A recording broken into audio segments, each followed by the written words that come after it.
Good evening. Welcome to the Glazov gang. We have a very special show for you this evening. Our guest this evening, Larry Elder, a New York Times bestselling author and nationally syndicated radio talk show host. He is the author of the new book, Dear Father, Dear Son, 2 Lives, 8 Hours. It's a cherishable book and a precious book and will touch your heart in so many unexpected places. And backed by popular demand, the one and only, the man, the myth, the legend, Dwight Schultz. Hollywood actor, he played Murdoch on NBC's The A-Team and Barclay on Star Trek The Next Generation. Am I correct? You got that right tonight. Gentlemen, welcome to the program. Thank you for having us. We're going to flip the script a little bit in terms of how we do the Glazov gang. Dwight's going to be a little bit of a co-host this evening rather than a guest because, Larry, it is such a privilege and an honor to have you here, and all eyes are on you this evening. All right. All the focus is on you. Not too much pressure. In terms of Dear Father, Dear Son, 2 Lives, 8 Hours. Larry, I have to say, I read this book about a month ago. It is still with me in my psyche, in my heart, in my soul every day. We'll get into it, but thank you so much for opening the curtains, opening the drapes in the sense of letting us into your life. There's, it's a story of pain, of redemption, of joy, and a lot of magnanimity and overall, I would say redemption. And we'll get into these themes, but thank you very much for writing it. My pleasure, thank you. And I think for the sake of our viewers, let's just begin with this. What is the Book of Odin? Why did you write it?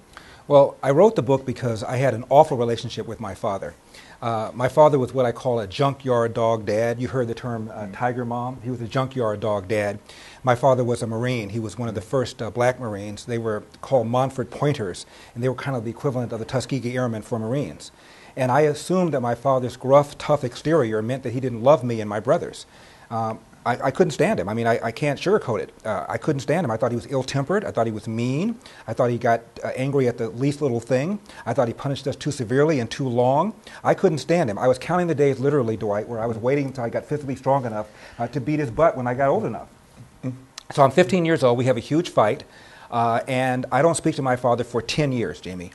And then I decide to sit down. From 15 to 25. From 15 to 25. And for reasons I explain in the book, I meet somebody in Ohio where I was working. I'm from here, but I was living in Ohio. My uncle, had I not met my uncle, had my uncle not known my dad before my dad met my mom, had my uncle not lived with my dad for a whole year and told me things about my father that I never knew, I probably would not have sat down in order to clarify our relationship. But my Uncle Thurman lived with my dad for a whole year before my dad met my mom. And when I told my uncle, after we became friends, what I thought about my dad, he was shocked. He said, Larry, I lived with him for a year. The man was kind. He was hardworking. He was trustworthy. People respected him. He always had money. He could manage money well. I think one of two things has happened. Either something has happened to your father that soured him on life, which I doubt, or you've got him wrong. That's what caused me to want to sit down. I can't say that I thought I would have this magnificent revelation. I figured it would last 10 minutes. I'd call him an SOB. He would say something equally terse, and that would be that. But at least we'd clarify our positions. Instead, as you know, I sat down for 8 hours with the man. And in 8 hours, he morphed from this uncaring, insensitive SOB to this inspiration who was in my life all my life, who I just had misunderstood. And the book is a 247-page apology to the man. One of the things I found out, Jamie, in sitting there, is that the name Elder was not the name of my father's biological father. My father, I found out when I was 25 in this conversation, did not know his biological father. Elder was the boyfriend who was in his mom's life the longest. He was an alcoholic who was physically abusive to him and to his mom. And my dad was 13 years old, came home from school, making too much noise for the mother's then boyfriend. He has a fight with the boyfriend. Mom sides with the boyfriend, throws my dad out of the house. He's 13 years old, never to return. We're talking about a black boy, 13 years old, about a year or two before the start of the Great Depression, in the middle of the Jim Crow South, Athens, Georgia. So, okay, he wasn't Ward Cleaver. He wasn't warm and fuzzy. I give him a mulligan. And also, he worked 2 full-time jobs. I mean, I kind of knew he was always kind of gone, and I wanted him gone, since he was so ornery around. But when we sat down, he reminded me of how hard he worked. He worked 2 full-time jobs as a janitor. He cooked for a family on the weekend and went to night school 2 or 3 nights a week to get his GED because he was thrown out of the house, as I mentioned, at 13. I don't know anybody who worked that hard. So you combine how tired he was, plus his background, okay, he wasn't Ward Cleaver. Larry, this narrative and this story about your dad and your dad in your life, your father, you talk a lot in your life today about the political situation, social situation in America, about the lack of fathers. Right. First of all, we know that those arguments, I'd like you to repeat some of them, but tell us a bit, how did your experience with your father, surely it's interlinked also with your emphasis of the importance of fathers, especially in the black community. Can you touch on that a bit? Absolutely. How do you think it influenced your views on fatherhood? Well, again, since my dad and I had such a rotten relationship, it didn't occur to me until I got much older how important it was, even though we weren't talking and it wasn't warm and fuzzy, that he was there. The example of getting up every day and going to work when you don't feel like it is an example that kids need to see. Right. The example of dealing with how to resolve disputes with your spouse without yelling and without profanity, without violence, is something kids need to see. You don't have that in the house. No father, and then you get up in the community and you have disputes. Oftentimes you resolve those disputes with anger, with violence, and with hostile words, because you've never seen a better example of that. And I was invited on the Piers Morgan show the other day, and we were talking about gun violence. And I said, Piers, if you really want to talk about gun violence, you really want to be serious about it, the face of gun violence is not some suburban kid in a town like Newtown, a bucolic town where something like this is highly unlikely to happen. In fact, a kid is more likely to be struck by lightning than to be killed in a school shooting. The face of gun violence in America is a 6-year-old Latina girl sitting on her front porch in Chicago, one of 5 people to be killed in 1 hour in March last year, in a city that has 500 murders last year, on track for 600, or the equivalent of 2 Sandy Hooks per month. And the fact is, most homicides in this country are committed by either black or brown people, and usually the victims are also black or brown people. In Chicago, the city's about a third black, brown, and white. However, 70% of the homicides are committed by black people, and usually the victims are also black people. So, if you want to argue that blacks are genetically wired to commit crime, then maybe that's your answer. Either that or you have to ask yourself a question, what's going on here? And the answer is, in 1965, 25% of black kids were born outside of wedlock. Fast forward to now, that number is triple, 75%. 50% of Hispanic kids are born outside of wedlock. 35% of white kids are. When I was in college back in 1970, we read a book called The Negro Family, A Case for National Action, written by Daniel Patrick Moynihan. He became a senator from New York, a Democrat. And at the time he said, at 25%, black kids being born outside of wedlock, this is horrific. It's going to damage the country. It's going to damage the black community. Fast forward, the percentage of whites born outside of wedlock now exceed the number that Patrick Moynihan back in '65 thought was alarming. The number one problem in our country today, social problem, are children born without fathers in the home. There's a direct relationship between that and crime and dropouts and bad schools. All this stuff has been established by lots of studies. Heritage Foundation has done it. There's a wonderful book called Losing Ground by Charles Murray, arguably the most important book about the welfare state and the damage it's done to the family in the last 50 years. Dwight, I'm going to let you go in 1 second. I apologize. One more pitch. Dwight, if you don't hold it down, I want to get a word here in edgewise. You're really kind of annoying me over here. My goodness. Larry, so in the beginning of the book, we do see on some levels the absent father, the neglect, and those things which you were very honest about that hurt our hearts when we read that. But looking back now in terms of these themes, your father was there. He was never absent. And he went to work, and you saw him going to work. And he also made you work in his restaurant. And you had to actually make up a story to try to get out one Friday night, I remember. Great story. But my point is that you saw with your own eyes and experience a father working. And today, as you're saying, these absent fathers where kids do not see a father working. And in your book, I don't see any themes of society being blamed, of racism being blamed, of social forces being blamed. Before we go to Dwight and his profound wisdom, tell us a little bit about that experience that you saw your father working and that you worked, and how this nurtures the health of a society. Well, one of the things that my dad and I discussed after we reconciled was how to convince people about the importance of fathers and the damage done by not having fathers in the home. And I told him about a documentary called Resurrection. There was a documentary that came out after Tupac Shakur died. Yeah.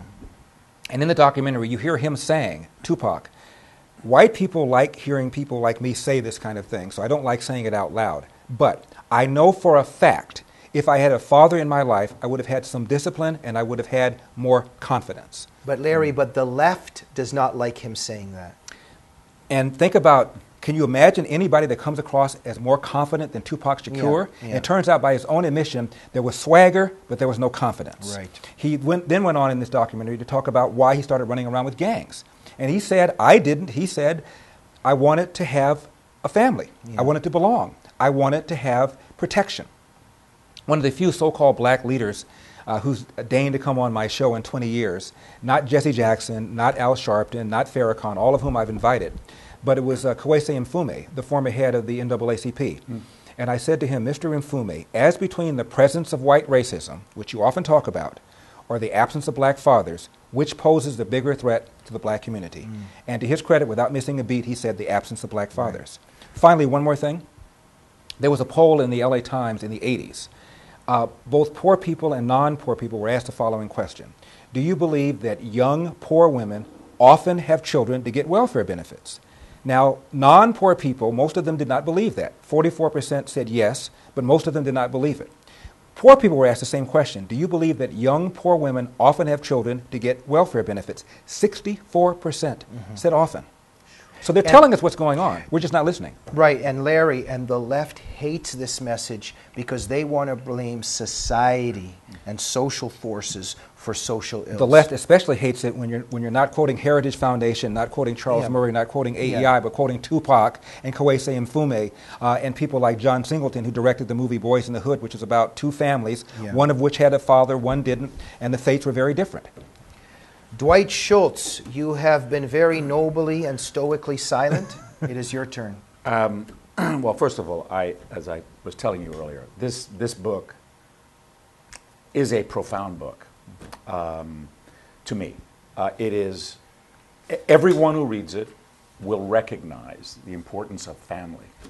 You will find someone in this book who in your life you recognize. And you did something which is unique in today's world. And I want you to explain, if you can, why you... This is not a book that is a narrative. It is a dialogue-driven book. When you read this book, you're going to know these people. You're going to hear their voices. You're going to think you met them yesterday. Why did you decide to do that? Or how did you come up with the idea to, I'm going to put dialogue on every bloody page? I wish I could give you a profound answer, Dwight. I can't. I can just tell you this was the easiest book I've ever written. It's my fourth one. And remember, my dad and I resolved this when I was 25 years old, so now I'm 60 years old. So it's been a long time. The hard part was remembering. The hard part was remembering this stuff. People ask me, was it difficult? Was it painful? No, it was a labor of love. My dad was still alive when I wrote it. He died about 2 months when it was after it was finished. And it's the only time my father lied to me. I made him promise he would live to be 100. And he died a couple months before his 96th birthday. But it was a very easy book to write, and the only way to write it was to write it through dialogue. I had to write about what he said to me, what I said to him. The whole book is about the 8-hour conversation, and it's done in dialogue, but I also do flashbacks and little vignettes about his life. And growing up in the South, my dad had a series of very interesting jobs. He talks about all those, and so I then tell him things that happened with me. And so the book really is kind of a dynamic, I think, entertaining, broad scope of Americana. Well, you set it up. There are the early experiences. There's your brother saying something to your father, which I can't say here. Which brother, Dennis or Kirk? Kirk. Kirk? Okay. And I can, in my mind, I'm watching you, and I know what you sound like and I know what you look like, so I can see you listening to this, and it's your father being called something. Yes. And then it had never happened before. And then he goes. I mean, he's gone. And in essence, really, too, then of course, you leave. And then you come back for the conversation. And what you say is going to happen doesn't happen. Right. Because you find out you didn't know your dad. And Dwight, for my father to use the word daddy, I mean, I thought of my father as my father. It's my father. Yeah. And for my father to sit down and after I unloaded on him, you know, I planned to be very careful when I was going to have this conversation after 10 years. I was going to tell him things and be calm. Instead, I unloaded on his butt. And he very calmly said, I was afraid of my daddy too. And for my father, the very first time he ever spoke about his father, for my father to refer to him as my daddy was just bizarre. And then he unloaded and told me about his own personal life. And at that point, I couldn't believe that I had had these hostile feelings towards this man. It's an amazing scene because, and brutally honest, you know, and it's everything. When I go in there, I'm going to say this and then I'm going to say that. And then to find out, and I don't want to give it away, I mean, to find out who your father was in the way you do it is emotionally, just emotionally powerful. And as I said to you, I didn't realize how emotional I was going to be until the end, and that word daddy comes up again. I don't want to blow that. But it is, it's a motion picture for the mind, what you've done here. And I hardly recommend it for that reason. It's a burner. You just run through it, and then you have to take a break, but the pictures are just so beautifully drawn. Just phenomenal. Well, Dwight, thank you so much. Before we go, we just have a minute left. Why the sacred preciousness of the word daddy? What is it a gateway to in our souls? Why is it so sacred? It's a word that you use when you recognize that this person is your father, but you also love him and connect with him. That's a word you don't use unless there's that feeling. And even though my father could not stand this man, he still regarded him as, quote, my daddy, which shows you the desire people have to have a father. We haven't talked at all about girls. Yeah. When there's no girl, when there's no father, it has a profound effect on the girls, too. And I've seen it evolve one of three ways. The first way, generally speaking, is the girls turn out okay. Mom is there, she's strong, often there's an extended family involved. The second, however, is where the girl has the bad experience or two with the opposite sex, like we all do initially, and instead of attributing it to that guy was a jerk, it corroborates what I always thought: men cannot be trusted. Yeah. And this is often the kind of woman you want to have a child, but because she's had this awful experience, she doesn't. And the third I've seen is where the woman is so needy, the girl is so needy, the first guy who fogs up a mirror, who shows her some attention, she gravitates toward him, and too bad he's a bad guy. So I've seen those three things happen because of the father not being there. Thank you so much. We are going to take a break and join us for our second segment of this very special edition, where we're joined with Larry Elder and Dwight Schultz, and we are focusing on a profound memoir by Larry Elder, Dear Father, Dear Son, 2 Lives, 8 Hours. We'll see you then.